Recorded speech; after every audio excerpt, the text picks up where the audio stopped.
Good morning, ladies and gentlemen. Once again, we are at NZ Wheels Bangsa for the launch of 4 new Mercedes vehicles. This is the third of the Mercedes-Benz vehicles that we have seen so far, and it is the Mercedes-Benz GLS 450 4MATIC. So 4MATIC denoting that it's four-wheel drive, 450 for the engine, 4-litre bi-turbo V8 in there, and this is the facelifted model, which now costs 999,888 ringgit, which is, $1 million. Let's just be real. So what do you get for that money? You get an all-new grille, which doesn't really work for me. But what do you guys think? This does not look as good as the outgoing model, in my opinion. You've got your matrix LED headlights, you've got a redesigned front bumper, but come around the side of the car with me and you'll notice these massive 22-inch wheels. That's right, 22, in this very nice polished silvery gray kind of finish. You've got your metal bar here to get onto the car. You've got your typical door handles here, not the flush kind in their new EVs. Now, this is a 7-seater, so you have 2 seats back here, 3 over here, 2 in the front. But you can, of course, fold down the rear 2 seats when you're not using them for more boot space. And let's go around to the back of the car now.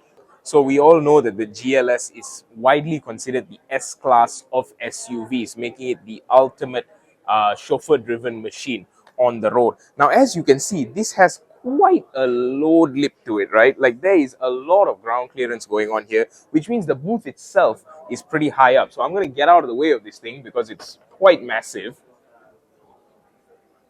Of course, power operated, right? And you can see here underfloor storage as well, but no spare wheel, which isn't too big of an issue with cars like this. You've got 22 inches, right? You've also got these buttons here to help lift and retract your rear seats, as well as adjust the height of the car, because this comes with air suspension, so it makes it easier for you. You can bring it down a bit lower if you're having trouble lifting and loading bigger or heavier items. You can leave it up here for when you want more ground clearance when you're driving. And of course, power operated both ways as it closes. So now that we've seen around the car, let's go inside. Check out what you get on the inside.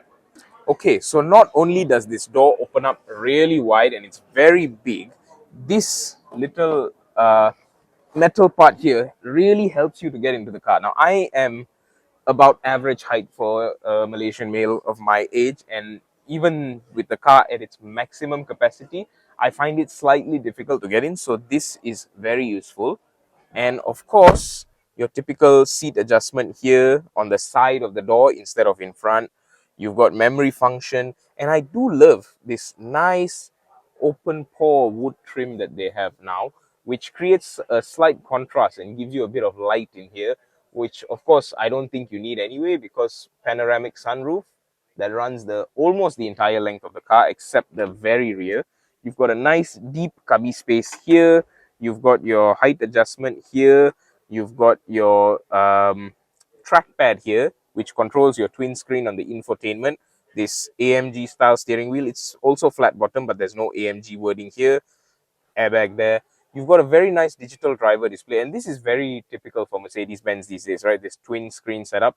And once again, you've got squarish vents with a whole load of buttons here to control all sorts of things, such as temperature, AC, airbags, the like. And let's see what you get here. Pretty big storage space here, no additional storage there. These nice form hugging seats, as you can see here, that really help bolster you in place, along with grab handles here, because this is a big SUV after all. Push this away and you get your cup holders, which are temperature controlled, by the way. You can see this button here, which will help keep your drinks either cold or hot, depending on what you want. Your start stop button is right here, and your pedals are aluminium. So let's go around to the middle row, which is definitely the highlight of this car. Okay, so as you can see here, this is definitely the highlight. So that was set to my driving position right there. And you can see, well, I'll move this out of the way so you can see. More than enough leg room, knee room. Headroom is fantastic. Even if you're like 180 centimeters tall, this is nothing. And okay, so the seats are not really cooperating with me right now, so bear with me. But this is where your third tablet would be followed by these two tablets here, which are they detachable? No, I don't think so. You've got more cubby space here, and this actually folds away when you don't need it. And of course, you've got massage function on this seat, and the front two seats as well, with your AC here and your AC controls with the switches here. Very interesting looking cup holder for the rear seats. Like, you guys can take a look at that. One of which I think is only big enough for a can, a tin drink. But yeah, once again, you get your Burmester sound system, typical Mercedes-Benz. You get your open-pore wood trim, ambient lighting, heated and ventilated seats. There you go. That's the heat. That's the ventilation.